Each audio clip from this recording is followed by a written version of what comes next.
Good morning from Shalom Productions and Shalom Ministries. Well, last night, just tell you a little update. I started getting one of those headaches, and I never get headaches. So I thought, okay, my neighbor had COVID, and her niece, and I thought to myself, I better take some garlic because Tom Hall, my old pianist, and my mom both said, if you ever start feeling sick, take a clove of garlic. Well, I did that. Well, I still had the headache at about, I guess it was about 11 o'clock, and I woke up. And then Paul calls me and he goes, just bite the bullet. I know you don't want to take drugs, but go take an ibuprofen. So I did. I took one.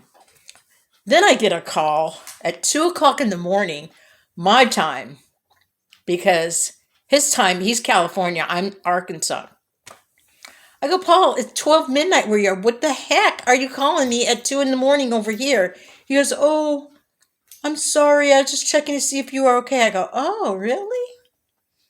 Are you concerned about my well-being? He goes, you know I love you. And I go, yeah, I know, but that's neither here nor there. Anyway, long story short, I guess he realizes that he blew it. So that's okay. I don't care. It's fine. I'll still be his friend. He's still my friend.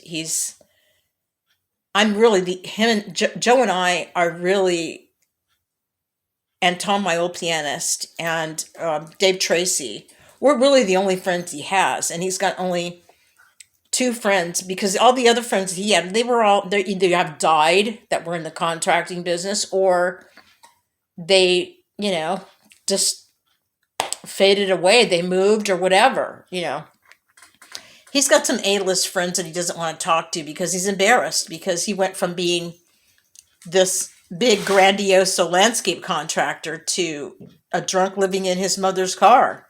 It's so sad, but this is what happens to people that are alcoholics. And I tried so hard as a human being, not so much his fiance, to tell him, you're going to end up like all these other people that you've seen in the past that were real rich and then they died, miserable and alone. And he goes, you're right, Sherilyn. I go, look it, I'm still your friend. You can call me if you need me. But, I've moved on. I'm living in Arkansas. I'm buying a farm with Joe. We're old people. I'm 66. Joe is 63. We don't need drama. We just want our plants, our animals, and we just want to be out there retired. Okay. Well, I'm semi-retired. I still do my music, but that's something I do. That's my personal business that is fun. I mean, I've been doing this. Yeah, Shalom Productions has been in business for 17 years. I can't believe it's been that long. But see, I started out in California. And now it's kind of like diminished. I'll be honest with you. It's all these musicians I've met out here, they've been they're more country than they are rock and roll. So it's kind of hard to get them interested in rock and roll. Anyway, I got a surprise on Twitter. I said something really nice to the guy from Aerosmith, not Joe Perry, but the other old guy. What's his name? Anyway, the singer guy, the skinny guy. Anyway, his daughter's real famous. You know who I'm talking about, from Aerosmith. And he followed me on Twitter saying, hey, don't tell anybody that this is a private account. And I said, okay. But because I said when he sang this song, don't wanna but I miss you, babe. And I know that song. When he sings that, I get emotional because those are times when I was growing up in the 70s and 80s, because I graduated high school in 1973, that was the music. I mean, let's face it, all the music now is really crappy. Honestly, most of it. It's just garbage. I mean, there are a few people that are pretty good, but rock and roll is just, I mean, Electric Light Orchestra. Do you remember that band?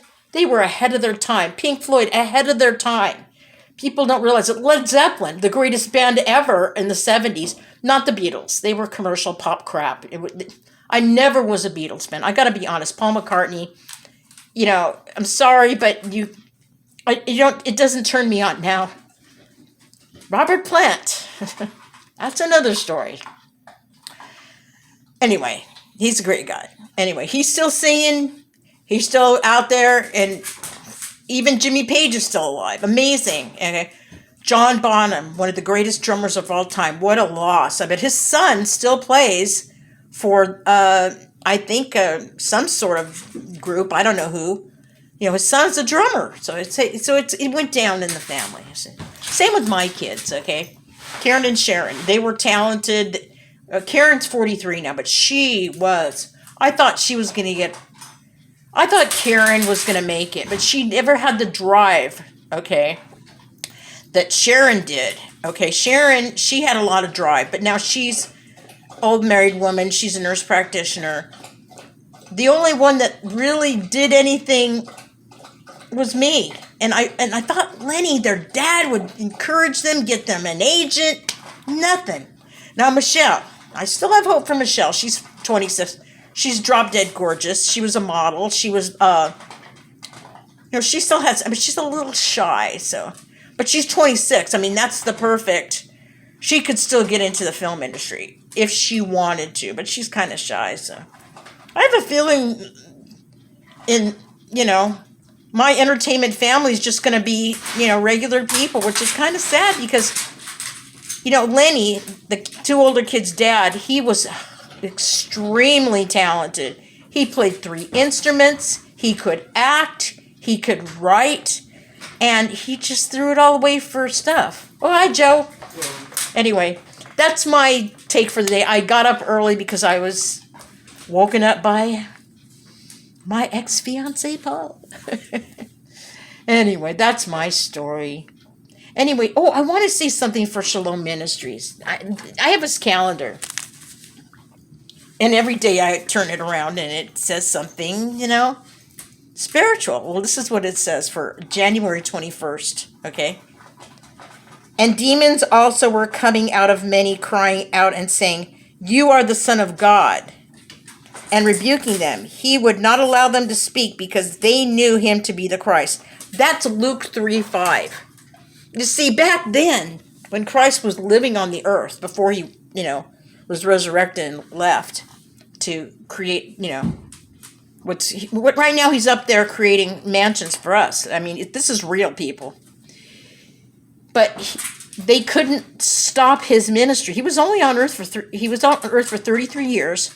His ministry lasted 3.5 years when he started his ministry before they killed him. But see, he died so that we could be with him forever, okay? And he can, just like him. Now this is the crux of the matter. You and I, as born again Christians, especially me, I'm a Messianic Jew, tribe of Judah. So I'm the same lineage, okay? I'm not saying I'm better than everybody else, but I have some history, with my tribe. Because for some reason, the Jewish people, or the tribe of Judah, was connected so that we could show the world that even though we sin, we still can be forgiven and do great things for the Creator, okay? That's all I have to say about that. So, anyway. Oh, by the way, Mr. Butler, I've decided not to go this weekend. I just don't have the money. I'll be honest with you people, I don't make a lot of money, and what money I do make, it goes for the ministry. If there's a family that needs food, I go buy it and then give it to them or whatever. So I don't really have a lot of money. In fact, I only have $85 in the bank, okay? And I sold a CD, so that's another $20. Okay, so wow. But then you got to put gas in the truck, so there you go. So I'm a poor musician, so I'm not going to be able to drive out there. And he offered a $50 Amazon card. That was really sweet. I appreciate that, Mr. Butler. But, you're just a regular person to me. That's the thing about, you have to understand something. People that are in the industry, they're just regular people. They get harassed by just everybody. Oh, we want to be near you. We want to touch you. But you know what? They just want to be left alone. They're regular people. And so I'm just going to leave them alone and just, I'll probably just bite the bullet and lose the 1,500 Bitcoin. Who cares? It's only 1,500. Who cares? Chump change. You know? Anyway, I just want to thank you, and I appreciate you offering the $50 Amazon card. That was sweet. That was very sweet. But I'm not going to go see you. Sorry. I mean, you're cute, but, you know, you're probably gay. No, I'm just kidding. I know you're not gay. But you know what? A lot of these Hollywood people, they do AC/DC. I mean, I never understood that. Anyway, long story short, see you in the movies. Bye now.